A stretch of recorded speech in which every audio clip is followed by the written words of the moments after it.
Et je ne suis pas prof d'art.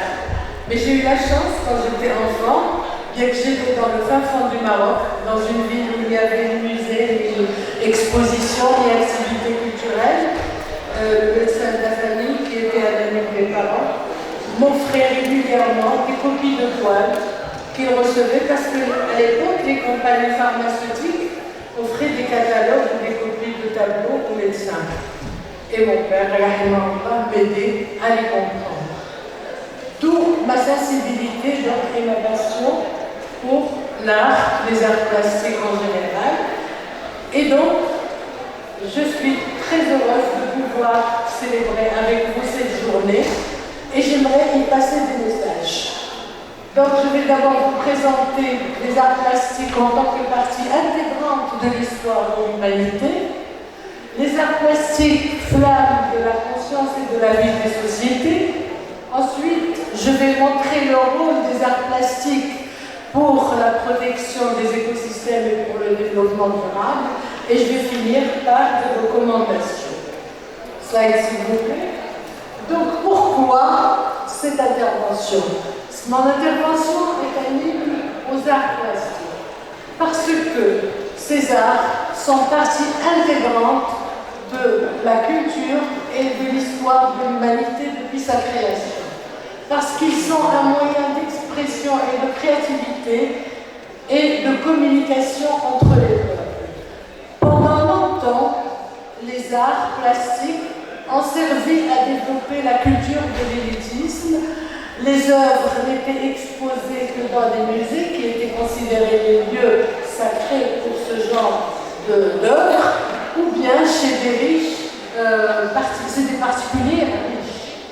Leur acquisition pouvait être dictée par la recherche du beau, la passion pour l'art, ou par une collectionnerie aiguë, ou bien comme signe extérieur de richesse, ou bien comme un investissement pour certains. Mais de nos jours, heureusement, il y a une démocratisation de l'art et une volonté de favoriser la proximité avec les publics et de se rapprocher des régions pour permettre à toutes les catégories sociales d'y accéder. Les œuvres d'art sont exposées dans plusieurs structures, dans les centres d'art, dans les galeries d'exposition, dans les maisons de culture, dans des halles d'hôtels ou d'entreprises, dans l'université, comme on vient de le voir aujourd'hui, ou dans des parcs ou sur des terrains. Elles peuvent être aussi itinérantes ou investir les rues, le street art. Et plus intéressant de nos jours, elles peuvent être universelles à travers placement dans des sites internet. On a aussi, on peut se féliciter aussi qu'au jour de nos jours, il y a une appropriation de l'art par les jeunes et aussi de la célébration de la Journée mondiale de l'art, de la création d'une Journée mondiale de l'art qui permet de promouvoir le développement, la diffusion et la jouissance de l'art. Alors, je vais d'abord parler maintenant des arts plastiques en tant que partie intégrante de l'histoire de l'humanité. J'ai choisi un certain nombre. Les tableaux que j'ai choisis pour illustrer ma présentation sont diversifiés. J'ai tenu d'abord à nous présenter de la préhistoire, l'Antiquité et le Moyen-Âge parce que c'est une année de représenter les temps modernes. Et j'ai essayé aussi de faire un choix de tableaux qui puisse illustrer plusieurs régions du monde, plusieurs pays, plusieurs cultures. Et je n'ai pas mis les tableaux des peintres qui sont là parce que j'ai estimé qu'il fallait donner une palette plus large à nos jeunes étudiants pour qu'ils aient accès à d'autres œuvres d'art. Donc, non, s'il vous plaît, non, il faut revenir en arrière. Donc, l'art existe depuis la création de l'homme. Et on en a une preuve avec les gravures rupestres. Donc, on a aussi trouvé des exemples au Maroc. Il y a aussi les grottes de Lascaux. Il y en a plein dans différentes régions.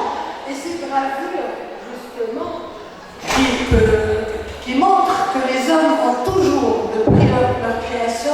à s'exprimer et à présenter leur scène de vie ont été utiles aussi pour les scientifiques qui nous ont permis de reconstituer les climats anciens. Par exemple, quand on voit des antilopes, des autruches, on sait, dans des régions qui sont maintenant des régions désertiques, on sait qu'il y avait des climats tropicaux, pluvieux, plus humides, etc. Et donc ça nous montre aussi, ça nous permet de connaître les modes de vie des peuplades anciennes, des premiers mondes. Alors dans l'Antiquité aussi, il y avait une floraison, et là je n'ai plus quelques exemples, j'ai montré l'exemple de la grecque, de la romaine, de l'Amien, pharaonien, slide s'il vous plaît. Le Moyen-Âge aussi a connu une provision d'art, et je ne prie que quelques exemples parce que je ne peux pas, je n'ai pas la possibilité dans une présentation aussi courte de montrer tout ce qui a été fait. Alors, moi, s'il vous plaît, on peut voir les statues de l'île de Pâques qui sont toujours une énigme pour nous. On n'arrive pas à comprendre comment elles ont été faites, comment elles ont été placées. Tellement c'est des statues qui pèsent très lourd. Les sculptures aztèques, il y a également l'art arabe, et bien sûr, il y a la période de la Renaissance avec la célèbre Joconde et l'école aussi d'Athènes. Diapo, s'il vous plaît. Alors, maintenant, que représentent les arts? Qu'est-ce qu'elles nous apportent, les arts plastiques? Slide, s'il vous plaît. Les arts plastiques, c'est ça qualifie les gens, dans le bagage, c'est la culture de l'esprit, c'est toutes les émotions qu'elles créent lorsqu'on est ensemble. Mais en plus de ça, ils nous enrichissent. On y apprend l'histoire, on y apprend la culture, on y apprend la géographie, l'écologie. Elles nous renseignent sur beaucoup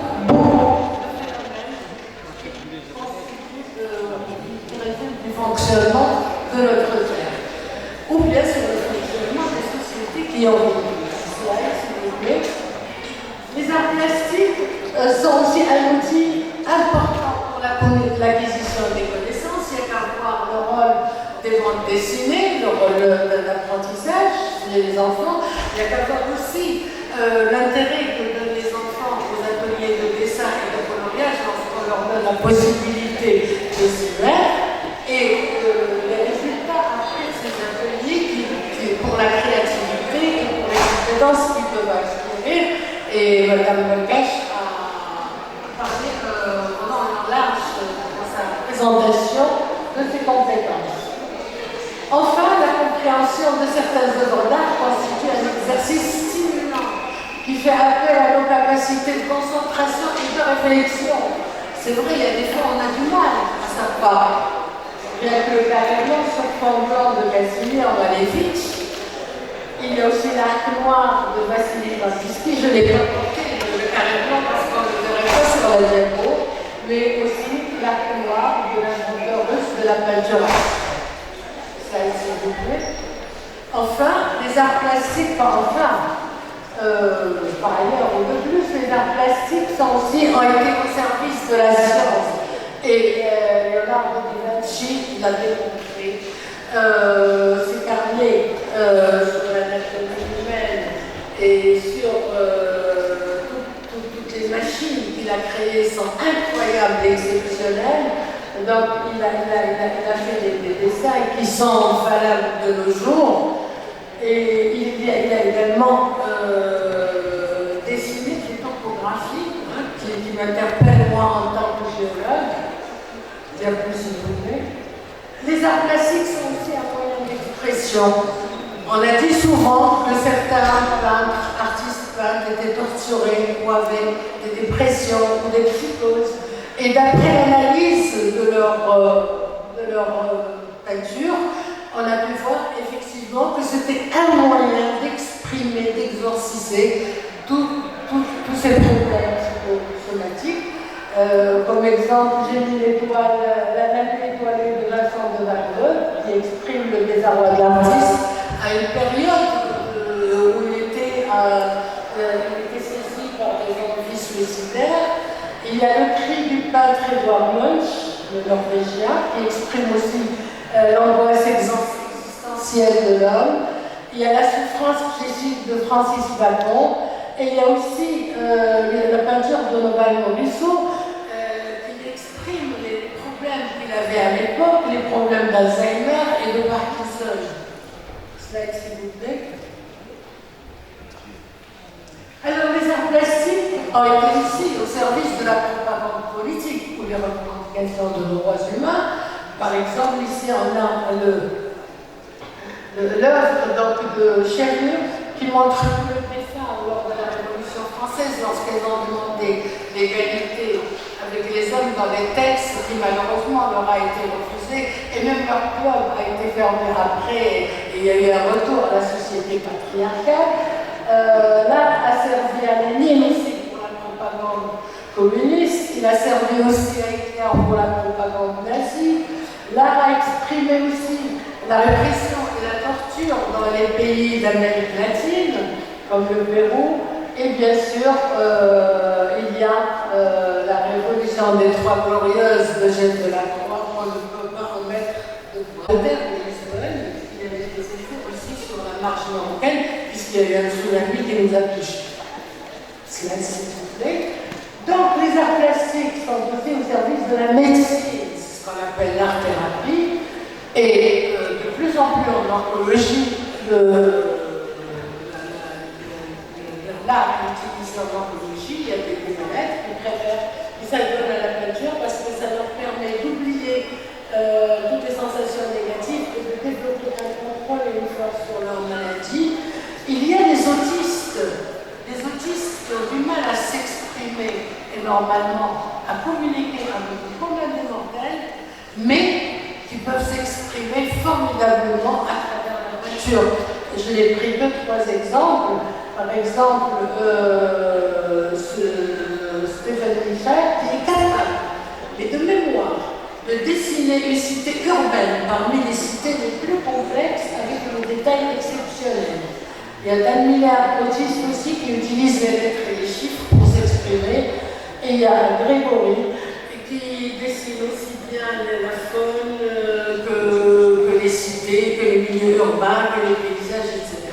Donc pour eux, c'est un exutoire et on s'est rendu compte qu'en plus de leur permettre de s'exprimer, ça les apaise, ça leur permet d'avoir un équilibre.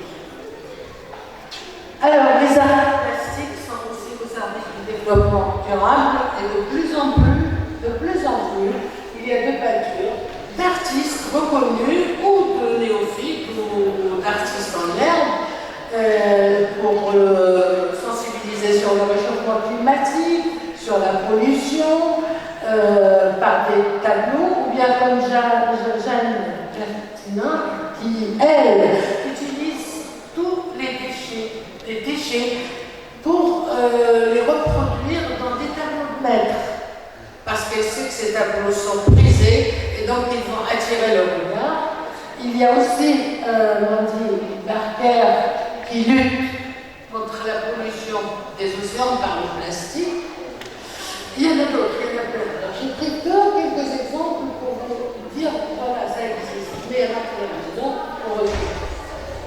Et il y a aussi un peintre comme Jérémy Cosbé qui utilise l'art pour lutter pour la préservation des coraux, que ce soit les coraux des mers chaudes ou les coraux des mers froides, sont actuellement de plus en plus soumis au réchauffement climatique, au réchauffement de l'eau, il y a de l'acidification, donc ils sont en train de blanchir, de se détruire, ils sont soumis à la pêche, à la dégradation par la pêche et aussi à la pollution. Et c'est des niches écologiques, c'est des niches très importantes parce que associés à ces coraux vivent beaucoup d'autres espèces. Beaucoup de poissons vivent en symbiose. Donc en plus de la perte des coraux, on va perdre, donc, en continuant la pollution, on va perdre aussi tous ces organismes qui sont nécessaires pour l'alimentation des êtres humains et aussi pour développer l'économie. Et donc il fait des peintures, il fait des sculptures à l'effigie des coraux. Donc, en conclusion, il y a beaucoup à dire. Moi, j'ai juste très rapide, c'est juste pour donner une idée de toutes les pistes. Mais ce qu'il y a, c'est que nous constatons qu'au Maroc, on a quand même enregistré des avancées non négligeables dans le domaine des arts plastiques. Le Maroc dispose d'un vivier d'artistes, femmes et hommes brillants et brassant des écoles variées.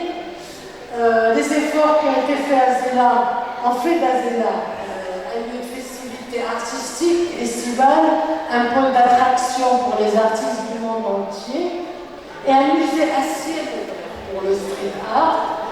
Il y a eu la création du musée Francis, il y a la stratégie du Jonathan Troctuy, président de la Fondation nationale des musées, qui déploie beaucoup d'efforts pour la promotion des arts au Maroc.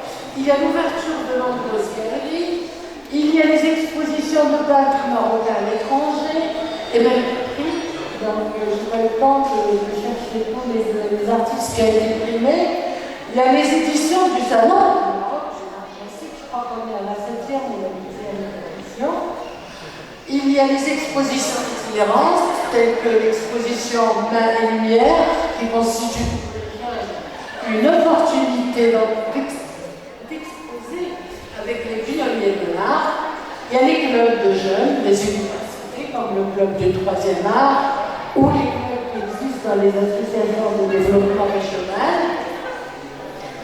Il y a l'action Beaux-Arts du Maroc 2020, lancée par plus de 60 artistes reconnus pour la mise en œuvre et pour aussi garder le versement, pour faire le versement intégral de cette vente à 5 promotions, aux 5 dernières promotions des instituts artistiques de décor et de quartier. Néanmoins, j'ai des recommandations à faire. Jean-Paul Sartre a dit le rôle de l'art est de proposer au spectateur un portrait de sa société, de sa réalité, afin que celui-ci puisse développer une conscience de sa propre condition et des multiples réalités de son environnement. En effet, il est la conscience des sociétés. Il peut montrer ce qu'il y a de meilleur et ce qu'il y a de pire dans la société. Les arts plastiques sont également des outils efficaces de l'expression libre, de la communication des idées, des émotions et des sentiments, et du dialogue et la tolérance entre les peuples. C'est aussi un moyen d'apprentissage, de développement des compétences et d'incitation à la créativité. Donc, tous les ingrédients pour la construction de le jeune qui constitue la relève de demain. Les arts plastiques, c'est aussi un outil pour la fructification de notre capital immatériel et le développement durable de notre capital naturel. Il est donc essentiel de multiplier les efforts pour la démocratisation des arts, de développer et de promouvoir les arts plastiques dans le système d'enseignement de la maternelle à l'université. En particulier dans les formations scientifiques. D'ailleurs, Léonard de Vinci a influencé l'humanité par la conjugaison de l'art avec la science, et c'est toujours d'actualité. Et je vous remercie